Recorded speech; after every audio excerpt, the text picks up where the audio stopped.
Last year, the federal government announced significant measures to protect Pacific salmon stocks. 60% of commercial salmon fisheries in BC were closed, and a $647 million strategy to rebuild depleted stocks was announced. But a new report details another threat to the fish that lies outside the country's borders. There's huge Alaskan fisheries just across the border, which intercept a lot of our salmon. The report, commissioned by Skeena Wild Conservation Trust and the Watershed Watch Salmon Society, says Alaskan fisheries are harvesting huge numbers of fish that originate in BC river systems, but also travel through Alaskan waters.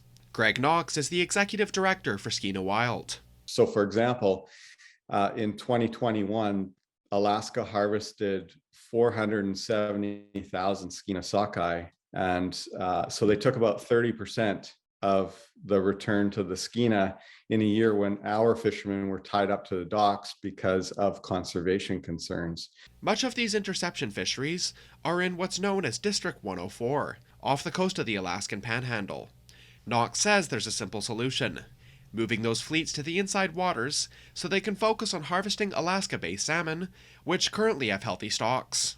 They're purely interception fisheries. There's no need for them out there. So it's just literally, 50, 60 boats that they could move inside, and it would greatly reduce the impacts on BC salmon. It's an issue on the mind of Skeena-Bulkley Valley MP Taylor Backrack. What this report really brings to the conversation is the magnitude of the issue. It's an issue that falls squarely on the desk of the federal fisheries minister, and I'm going to be calling on her to bring this issue forward through the Pacific Salmon Commission and make sure that the needs of BC's wild salmon are being addressed. However, Knox has some concerns. Alaska's fully aware of the impacts they're having on our fish. They simply are going after the money.